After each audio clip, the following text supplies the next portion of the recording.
हम गुंजन चौधरी मैथिली गुंजन चैनल पर समस्त मिथिलावासी के प्रणाम करै छी। आइ हम जितिया के संपूर्ण कथा लऽ कऽ उपस्थित छी। तऽ अहाँ सबके जितवाहन के जन्म केना भेल, जितवाहन के छथिन से सबटा बात हम कहब। एकटा बूढ़ ब्राह्मण रहथिन, हुनका एकटा बेटी रहनि। ओहि बेटी के नाम रहनि मसवासी।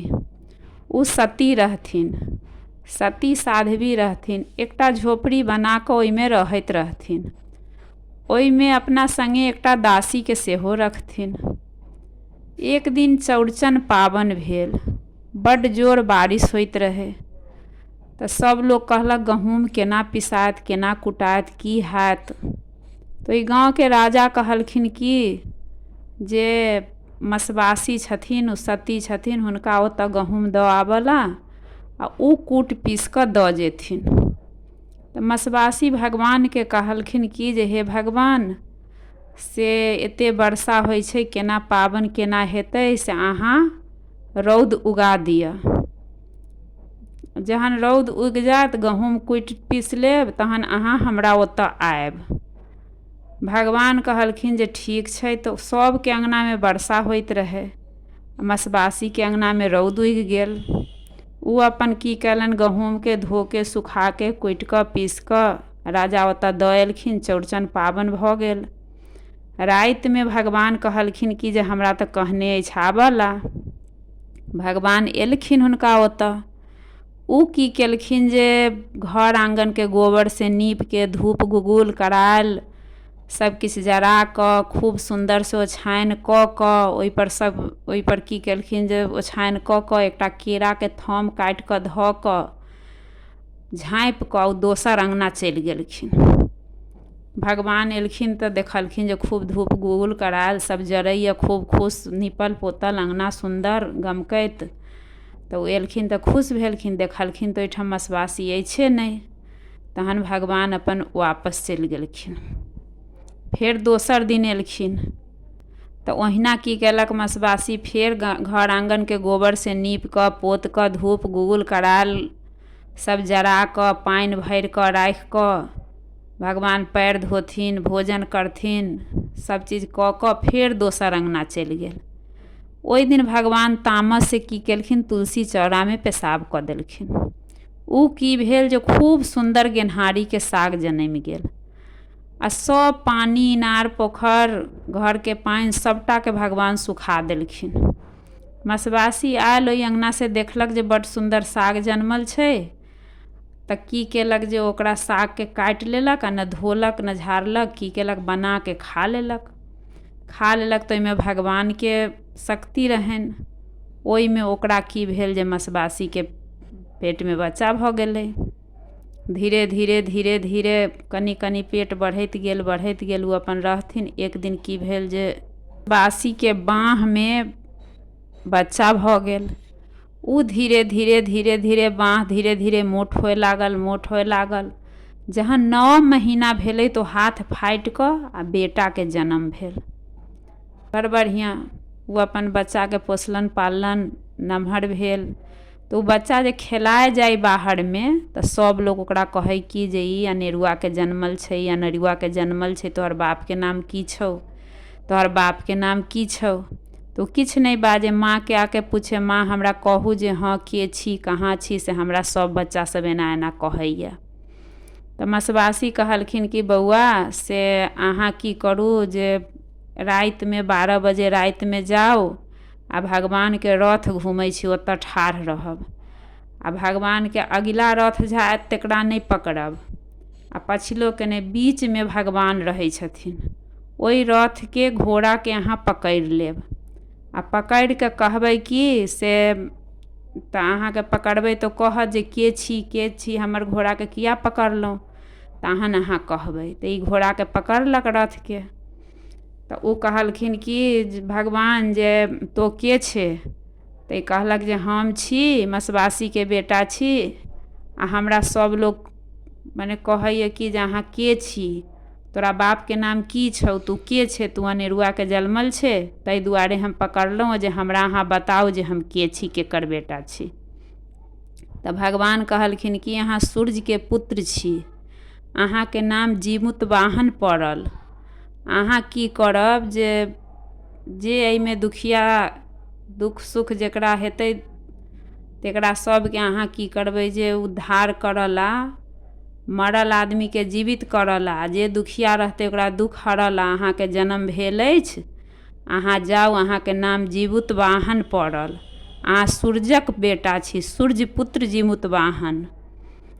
तहन ओ की कल चलि आयल मसबासी लग, माँके कहलक माँगे से तू हमरा की कर कनि किछु दऽ दे, हम जाइ छी, जे दुखिया लोग हेतै ने तकर दुख हम हरण करबै, हम उपकार करब जाके। तऽ अपन झोरामे माँ किछु दऽ देलखिन आ लऽ कऽ जीमूतवाहन निकलि गेल घरसँ। निकलल तऽ एकटा गाममे खूब भगदड़ भेल रहै, लोग खूब एम्हर भगैए ओम्हर भगैए। तऽ ई कहलखिन कि जे से कैला लोग एना भगै छै, तऽ अहूँ भागू, चलू घरमे नुका जाउ जे हाथी सनकि गेल छै।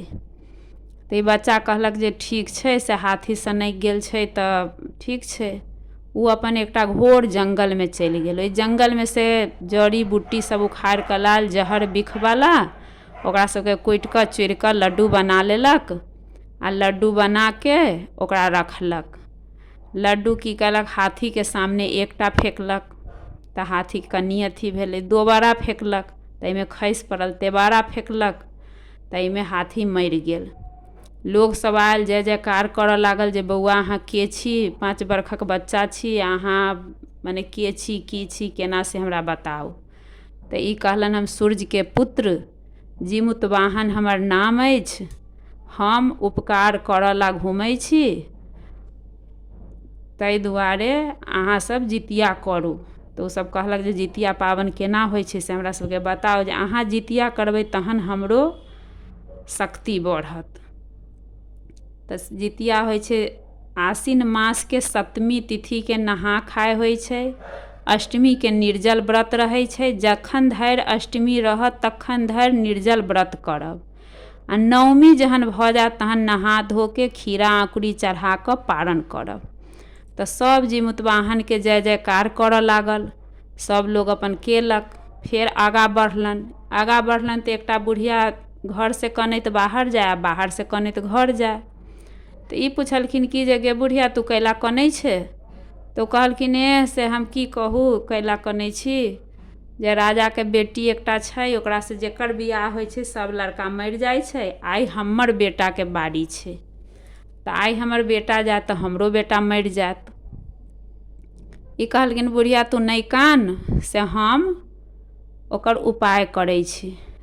तऽ अहाँ एतबीटाके बच्चा, 5 बरखक बच्चा, अहाँ कोन उपाय करबै? तऽ हम करै छी ने, रुक ने, से तू की करिहे तोरा हम बतबै छियौ। ई की केलन, कहलन तू अपना लड़काके एखन नहि जाय दही। एकटा केराके थम काटि कऽ लऽ अयलन, ओहिमे सौंसे थम काँटी भोंक देलन। आ की कयलन जे रातिमे राजाके घरमे ले जाके ओहि काँटीके जाहि घरमे कोबर भेल रहै ताहि घरमे ले जाके राखि कऽ आओर एकटा कपड़ासँ झाँप देलथिन। और जहिना उठल तऽ सब राजाके बेटीके नाकमे बिखधरके वास रहै, गहुमन साँपके, अजोध गहुमन। उहे जे लड़का जाय तकरा काटि लै, बस लड़का मरि जाय। तऽ ई जीमूतवाहन की कयलन जे ओहि केराके थममे काँटी भोंक देलथिन, तऽ ओ लड़की जे सुतल रहै ओ की कयलक, ओकरा नाकसँ गहुमन साँप निकलल और थममे मारलक फूँक। थममे जे काटलक तऽ ओहिमे की कयलक, काँटा भोका भोकाके साँप मरि गेल। राजाके बेटी नीक भऽ गेल। ओ साँप जे मरल ओकरा की केलक जीमूतवाहन, ओकरा काटि कऽ आ कपड़ासँ झाँपि कऽ ओहीठाम धऽ देलक। आ तहन की कयलन जे कहलन कि जे गे बुढ़िया से एना एना बात छै, आब तू अपना बेटाके आइ रातिमे भेज दियही। तऽ राजा उठल, देखलक, तब राजा कहलक कि जे फेर आइ की, तऽ बूढ़ीके बेटा नीक रहै और ओकरा साँपके परिमाण देखा देलक। जीमूतवाहन देखेलन जे इहे साँप सब लड़काके काटि लै छलै तऽ मरि जाइ छलैए, राजाके बेटीके नाकमे साँपके वास रहै, तऽ ओहि साँपके हम मारि देलियै, आब जकरासँ बियाह हेतै तकरासँ नीक हेतै। तऽ ओहि बुढ़ियाके बेटासँ बियाह भेल। बियाह भेलाके बाद राजा खूब नीकसँ लऽ दऽ कऽ अपना बेटी के बुढ़िया के बेटा के संगे विदा केलक और जीवुतवाहन से पुछलन जे तो के छे। तऽ हम एना सूर्य पुत्र जीवुतवाहन हमर नाम अछि, हमर जितिया के व्रत अहाँ सब करू। तऽ जितिया के व्रत केना होइ छै तऽ फेर सब गोटा के बतैलन जे सप्तमी के नहा खा, अष्टमी के निर्जल व्रत, जखन धरि अष्टमी रहतै तखन धरि, आ नवमी के अहाँ सब पारण करब। सब जय जयकार करऽ लागल। ओकर बाद अपन बेटी जमाय के बुढ़िया ओतऽ विदा कऽ देलक। जीतवाहन सेहो गेल। जीतवाहन कहलन कि जे आदमी मरल रहतै ओकरा जियाबऽ के लेल, और जे दुख में संकट में कष्ट में रहतै तकर संकट कष्ट हरण करऽ के लेल हमर जन्म भेल अछि। हम सूर्यपुत्र जीतवाहन छी। तऽ अहाँ सब जितिया करू, ऐसे जय जयकार करब तऽ हमरो बल शक्ति बढ़त, हमरो जय जयकार होत, नाम होत। इहा भेल जितिया के जीवुतवाहन के जन्मक कथा। इहा छला। जय मिथिला, जय मैथिली। आब हम कहै छी तेसर भागक कथा, चिल्हो सियारो के कथा। चिल्हो सियारो के छै? कनका नामक नगर छला। ओइ नगर में एकटा नर्मदा नदी बहैत छला। ओइ घाट पर पाकड़ के गाछ रहे। ओइ पाकड़ के गाछ पर एकटा जड़ि में धोधरि में गिदरनी रहे, ऊपर चिल्होर रहे। दुनू में खूब सखी बहिनपा लागल रहे। ऊ हे बहिना तऽ की बहिना, दुनू अपन खूब गप सप करे, दुनू ओही में रहे। आसिन अन्हरिया तिथि के जितिया पाबन एलै तऽ लोग सब सप्तमी तिथि के गेल नर्मदा नदी के घाट पर नहाय धो कऽ तेल खड़ी चढ़ा कऽ अपना अपना सब घर गेल। तऽ नीचा से गिदरनी पूछै छथिन चिल्हो से, हे बहिन से आइ की छै? तो कहलक आइ जितिया के व्रत छै, तऽ चलू हमहूँ दुनू गोटा करब। तऽ चिल्होर ऊपर से आयल, नीचा से सियारो उतर कऽ गेल। उहो सब ई अपन चोंच लऽ कऽ, ई अपन मुँह लऽ कऽ ओही चढ़ेलहा तेल खड़ी में से लऽ कऽ दुनू गोटा चढ़ा लेलखिन। तऽ कहलखिन कि जे जितिया पाबन करब दुनू बहिना। तऽ दुनू गोटा व्रत कऽ लेलखिन। आइ तऽ नहा खा कऽ लेलखिन। प्रात भेने अष्टमी के दिन भर व्रत रखलखिन। राति में एकटा तेली के बेटा मरि गेल। तऽ ऊ की कैलक, नर्मदा नदी के घाट पर आयल ओकरा जरबला। ऊ जरेलक आ कनी मनी जे रहि गेलै से सियारो के देखल नहीं गेल। सियारो गेल, ओहि में से जरते धधरा में से लऽ कऽ नदी में धो धो कऽ लऽ आयल। एते जमा कऽ लेलक अपना धोधरि में, बहुते जमा कऽ लेलक आ कूट कूट ओहि में से लऽ कऽ खाइत रहे। तऽ ऊपर से चिल्होर पुछलखिन कि जे हे बहिना से की कटकटाई छै? तऽ व्रत केने छी से हमर देह हाथ कुटकुटाइए। फेर चुप भऽ गेलखिन। फेर कनी काल के बाद कहै छथिन कि जे से की कटकटाई छै? तऽ करबट फेरै छी, व्रत केने छी करबट फेरै छी से कटकटाई छै। ऊ तऽ सती रहथिन, चिल्होर रहथिन सती, तो सबटा बात बुझैत रहथिन। ई खूब मन भर इच्छा भर अपन मीट खा लेलन। खैला के बाद की भेलै, फेर परात भेलै। परात भेने की भेल जे फेर अपन भोर में सब लोग एलै, खीरा आकुड़ी चढ़ेलक, नहेलक धोलक। ई दुनू जाकऽ फेर ओहि में से अपन खीरा आकुड़ी मुँह से चढ़ा कऽ खीरा से दूध से अपन पारण कऽ लेलन। पारण केला के बाद दुनू अपन कनी दिन रहल। तकर बाद दुनू बूढ़ भेल तऽ दुनू मरि गेल। दुनू जल समाधि लऽ लेलक। तऽ दुनू कहलक कि जे अगिला जन्म में हम स्त्री के कोख में जन्म ली। तऽ दुनू के दोसर जन्म में पुनर्जन्म भेल। तऽ दोसर जन्म में वेदक ज्ञाता भास्कर नामक भिक्षुक ब्राह्मण के कोखी में जन्म भेल। दुनू जुड़वा बहिन भेलखिन। दुनू के चिल्होरनी पैघ बहिन। दुनू जुड़वा बहिन भेलखिन। तऽ ब्राह्मण पंडित के बुलायल गेल। दुनू के नामकरण भेल। तऽ बड़की के नाम रखायल शीलावती, छोटकी के कर्पूरावती। शीलावती कर्पूरावती दुनू अपन रहऽ लागल नीक जकाँ, बढ़िया जकाँ। जब नमहर भेल तऽ दुनू के बियाहक बात भेल। दुनू के जहन बियाहक बात भेल तहन शीलावती के बियाह भेल महामतक बड़ बढ़िया एकटा आदमी रहथिन तकरा से। आ छोट कर्पूरावती जे रहथिन हुनका बियाह भेल मलाई केतु नामक महाराजा से। शीलावती के घर वाला मंत्री रहथिन, कर्पूरावती के घर वाला राजा रहथिन। दुनू के बियाह भेल, बड़ बढ़िआँ अपन समय कटऽ लागल, बड़ बढ़िआँ जकाँ, बड़ नीक जकाँ। ई तऽ शीलावती जे रहथिन से सती रहथिन, धर्मात्मा रहथिन, ओ तऽ ओहि जन्मके बनायल हुनकर रहनि। आ कर्पूरावती रहथिन से कपटी रहथिन, हुनका छल रहनि अन्दर। तऽ हुनका जे धियापुता होनि कर्पूरावतीके से सभटा मरि जानि। आ शीलावतीके एके नार पुरनि से 7टा बेटा भेलनि। 7 बेटा बड़ बढ़िआँ नमहर भेल गेल। सब अपन खेले कूदे लागल, पढ़ऽ लिखऽ लागल। तऽ मौसी कहथिन, शीलावती सब दिन कहथिन जे बौआ रे, जे कर्पूरावती हमर बहिन छै, तोहर मौसी छौ, से जाके गोर लागबही। तब भोर से भोर 7 बेटा जाए मौसीके पैर छुए, गोर लागे, लेकिन मौसीके नीक नहीं लागे। सब दिन जे जाए से ओकरा एको रत्ती नहीं नीक लागे।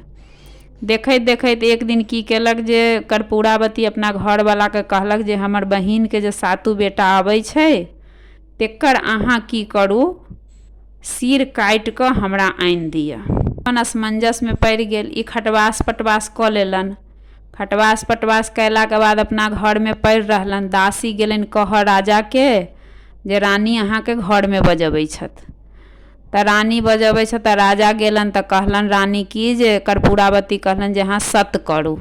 तऽ हम कोन सत करू? तऽ 1 सत, 2 सत, तेसर सत, जे न सत करे से 80 कुंड नरक में पड़े। तऽ राजा सत कऽ लेलन। तऽ सत कलन तऽ कहलन जे अहाँ हमरा बहिन के 7 बेटा के काटि कऽ आ करेजा हमरा आनि कऽ दिअ। ओ तऽ एकदम असमंजस में पड़ि गेलन जे आब ई की करू, ई की कहै छी अहाँ हमरा। ओ कहलखिन नहीं हमरा चाही। तऽ ई अपन की कलन, राजा रहथिन, कसाई के कहलन, कसाई के कह के तरहरा खानि कऽ सिर कटवा कऽ ओकरा धर के फेंक देलथिन जंगल में, आ करेजा के काटि कऽ आनि कऽ देलखिन अपन रानी के। लेकिन ओ 7 बेटा अपन जे पड़ल रहे 7, तहिना 7वीं के नहा खाए रहे, अष्टमी के निर्जल व्रत रहे। नीज अष्टमी के दिन ओकरा जंगल में देखलन, विध विधाता ओहि दऽ कऽ जाइत रहे। तऽ विध कहै छथिन विधाता के ई की देखै छियै जे आइ एकर माय व्रत केने छै, एकरा 7 बेटा के जंगल में फेंकल देखै छियै, से आइ एकरा अहाँके सत करऽ के हैत। तऽ की सत करू? तऽ एकरा 7 के जियाबऽ के छै। तऽ कहलखिन कि एम्हर शीलावती अपना 7 पुतोह के कहलन जे जितिया के व्रत छै, हम कथा कहब, पूजा करब, अहाँ 7 खूब नीक से सज धज जाओ, तैयार भऽ जाओ, नयका साड़ी पहिर कऽ, पैर हाथ रंगि कऽ खूब तैयार भऽ जाओ, जे अष्टमी तिथि छै, हम व्रत केने छी, हमरा पाँजर लागि कऽ सब गोटा बैसब। ई एम्हर तैयार होइत रहथिन, एम्हर विध विधाता सत करला कहलथिन। तऽ विधाता कहलखिन ठीक छै, अहाँ कहै छी तऽ हम कऽ लै छी। तऽ कहलखिन एकरा कनगुरिया आंगुरी में अहाँके अमृत छै, से अहाँ छीट दियौ, 7 बेटा जी जेतै। ओ अपन की केलक जे 7 जी गेल। तकर बाद की केलक जे 7 जी गेल, अपन फेर घर आयल।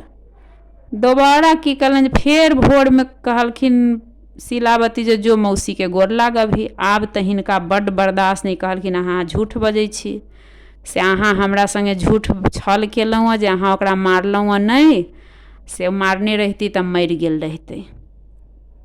फेर राजा अपन की कलन जे ओकरा कसाई के बजैलन, परात भेने फेर आयल मौसी के गोर लागऽ। कसाई कोन ला के ठाढ़ रहे, तरहारा खनल रहे। फेर ओहि में की केलक जे सबके कटवा के मुंडी के धऽ लेलन और धर के फेंकवा देलन जंगल में।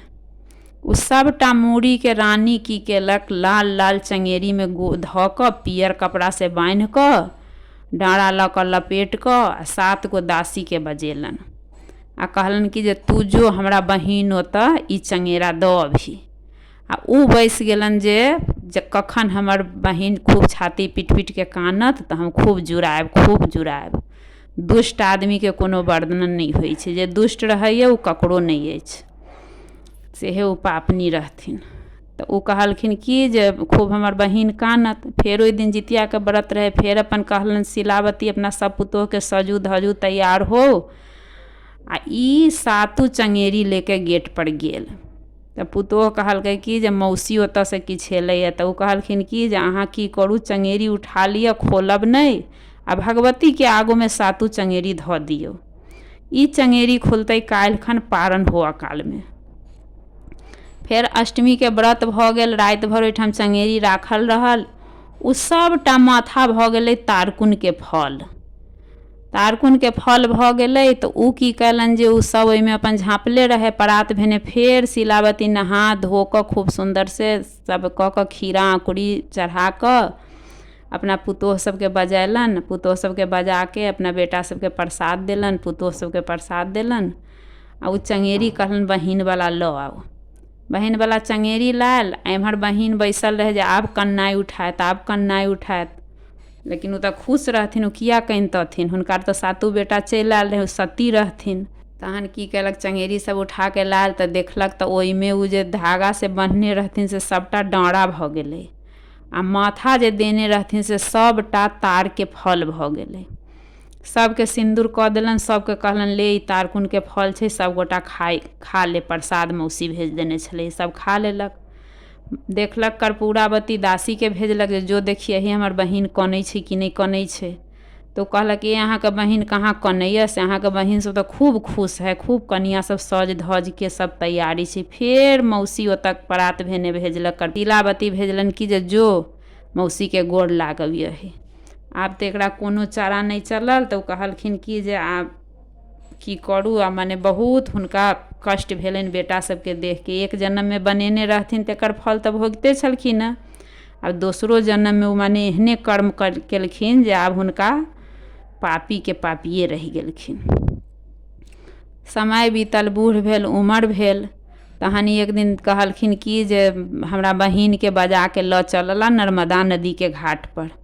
आ ओकरा से हम पूछबै जे तू कोन धर्म केलही, तूहो जितिया केने रहे, हमहूँ जितिया केने रहे, तू कोन धर्म केलही जे तोरा 7 गो बेटा भेलौ, हम की केलहुँ जे हमरा किछु नहीं भेल। आ एते हम केलहुँ तैयो तोरा मने सब किछु भऽ गेलौ, हमरा नहीं भेल। से एकटा डोली लऽ कऽ भेजलन जे तू डोली में हमरा बहिन के कहियही चढ़ि कऽ आबला नर्मदा नदी के घाट पर। ई कहलन जे अहाँ रानी छी, अहाँ डोली से जायब, हम तऽ दासी छी, हमर घरवाला मंत्री अछि, तऽ हम ओहिना जायब नदी के घाट पर। चलू हम कहब जे की भेल से। तऽ दुनू बहिन गेल। शीलावती ओहिठाम दतमन खोस देने रहथिन। उ अपन निकालि कऽ कहलखिन कि जे दतमन के निकालू आ की केने छी से हम बतबै छी। शीलावती जिभिया कलन तऽ हुनका मुँह से दूध अंकुरी निकललनि। आ कर्पूरावती जे जिभिया कलन तऽ खाली मांस निकललनि जे उ तेली के बेटा के जे खेने रहथिन से। तऽ कहलखिन इहे सत्य छै जे देखियौ जे अहाँ धोधर में रही, हम पुछलहुँ तऽ अहाँ कहलहुँ जे हमर देह कटकटाइया, अहाँ मांस खाइत रही, पूर्व जन्म में अहाँ गिदरनी रही, हम चिल्होर रही। फेर हमसब की केलहुँ, जितिया केलहुँ नीक जकाँ, तऽ हमरा 7टा बेटा भेल, अहाँ मांस खा लेने रही ताहि दुआरे नहीं भेल। तऽ आब चलू हे गंगा मैया। आब कहलन जे दुनू बहिन हम जलवास लऽ लै छी। आब जे हम ककरो कहबै सती भऽ गेलहुँ, ककरो कहबै तऽ आब फेर हमर मन महत्व खत्म भऽ जायत। ताहि दुआरे दुनू गोटा अपन प्राण में जलवास लऽ लेलन जल में। तऽ इएह छल चिल्होसियारो के कथा। जय मिथिला, जय मैथिली। अब हम पारणक कथा कहै छी। एकटा मालिन रहे। ओ मालिन कहलक कि जे रात में अष्टमी के व्रत केने रहे। आ रात में कहलक कि राजा के घर घर में हमरा फूल पहुँचाबऽ पड़ैया, ताहि दुआरे उ 4 बजे भोरे उठ के दालि भात तरकारी बना लेलक। बना लेलक जे भोर होइत होइत तक की करब, झटपट नहा लेब, आ नहा के की करब जे जल्दी जल्दी खा के फूल के माला गाथि कऽ आ सब घर पहुँचाबऽ के छै। अपना बेटा के भोर भेज देलक फूलडाली लऽ कऽ फुलवारी में फूल लोढ़ला जे तू फूल तोड़ के जल्दी से लबिहे, हम खेने पीने रहब, जल्दी जल्दी माला गाथब आ सबके भेज देबै। ओकर बेटा जे गेल फुलवारी में फूल तोड़ऽ तऽ एकटा अजगर बैसल रहे। ई मालिन की केलक जे भोर में अपन भोर भेल, खाना बना के राख लेने रहे, भानस भात कऽ के धेने रहे। जल्दी जल्दी भोर भेल तऽ झटपट नहा लेलक आ झटपट खीरा कुड़ी चढ़ा कऽ उहे रतुका बनेलहा खाना खा लेलक। जेना जेना उ जय कर भात दालि मुँह में धरे तय हबक्का उ अजगर मारे हुनका बेटा के, मालिन के बेटा के। ई एकर जहिना जहिना धीरे धीरे दालि भात भीतर खेने जाए, ओम्हर ओकर बेटा अपन तेना तेना ओकरा अपना पेट में लेने जाए। लेत लेत लेत लेत जहिना हिनकर पूरा खेनाइ खत्म भेलनि, तहिना ओ अजगर की केलक, पूरा बेटाके घोटि गेल। घोटलाके बाद की भेल जे धीरे धीरे धियापुता भोर भेल, उठल गेल, सब कहलक कि जे बाप रे बाप, मालिनके बेटाके अजगर खा गेलै, मालिनके बेटाके अजगर खा गेलै। हल्ला हुअ लागल, सब लोग बुझि गेल। ई कहलक जे हम तऽ जितिया केने छलहुँ, तहन हमरा बेटाके किया किछु हैत। तब फेर सब कहलकै जे नहीं, हम देखलिए, हर पहर तकलक नहीं आयल। तहन ओतऽ गेलाके बाद देखलक ठीके अजगर रहे, लेकिन बुझलक नहीं। केओ कहलकै जे अहाँके बेटाके अजगर लील गेल, पूरा खेलक कटलक नहीं, पूरा ओकरा पेटमे छै। तऽ कहलक आब एकर कोन उपाय हेतै। तऽ आकाशवाणी भेलै जे एना एना से अगिला साल जितिया पाबनिके दिन एतै, सप्तमी तिथिके नहा खायब, अष्टमीके भरि दिन भरि राति निर्जल व्रत रखब आ पारणके दिन पारण करब। लेकिन जितियाके अष्टमीके दिन राति लोक किछु नहीं करै छै। जे व्रत केने रहै छै से खाना काट खोट नहीं करै छै, किछु नहीं बनबै छै। आ भोरमे सूर्योदय भेलाके बाद जहन नवमी तिथि चढ़ै छै, तहन गरम किछु बनाकऽ तहन पारण करऽके चाही। कहियो कोनो व्रत करब तऽ रतुका खाना दिनमे नहीं खायब, दिनुका रातिमे नहीं खायब, बसिया से पारण नहीं होइ छै। ओही दुआरे मालिनके ई हाल भेलै। तऽ मालिनके जब अगिला साल फेर आसिन मास एलै, अन्हरिया पक्षके सप्तमी तिथिके नहा खेलक, अष्टमीके निर्जल व्रत रहल। नवमीके दिन जब नवमी तिथि शुरू भेलै तऽ नहा धोके खीरा अकुरी चढ़ाके गरम दालि भात तरकारी बनेलक। बनाकऽ तहन जेना गरमे गरमे कर से खेने जाए, तेना तेना अजगर धीरे धीरे ओकरा बेटाके अपना पेट से बाहर केने गेलै। जहन पूरा खेनाइ खत्म भेल तऽ मालिनके बेटा बाहर निकलिके चलि आयल। बाहर निकलिके चलि आयल, सौंसे गाँव भऽ गेलै जे मालिनके बेटा जी गेलै, मालिनके बेटा जी गेलै। फेर फूल लऽ कऽ आयल तऽ फूलके फूल माला गथलक, सबके घरे घरे पहुँचेलक। ताहि दुआरे कोनो व्रत करी तऽ बसिया से पारण नहीं करऽके चाही। जे हुआ से गरम बनाके गरमे खाई। ओही दुआरे मालिनके बेटा जितियामे एते सत्य छै जे अष्टमी तिथिमे किछु नहीं करऽके चाही। जहन नवमी भऽ जाए तऽ नहा धोके खीरा अकुरी चढ़ाकऽ जितवाहनके, पितर पितराइनके सबके चढ़ाकऽ गोर लाकऽ ब्राह्मण भोजन कराके तहन अपने भोजन करी। हमरा तऽ जते बुझल छल तते हम कहलहुँ कथा। ई सम्पूर्ण कथा छै। जितियाके दिन तीनू कथा एक संगे व्रत के दिन सुनि लेब। एहिमे जे गलती भेल है तकरा लेल हम क्षमा चाहै छी। जितिया पाबन के सबके मंगल कामना, सबके बच्चा दीर्घायु रहे। नहाय खाय के कथा हम पहिने कहि देने छी, अहाँ सब सुनि लेब। आशा करै छी जे अहाँ सबके ई वीडियो पसंद आयल हैत। वीडियो पसंद आयत तऽ लाइक करब, शेयर करब, चैनल पर नया छी तऽ सब्सक्राइब करब। जय मिथिला, जय मैथिल।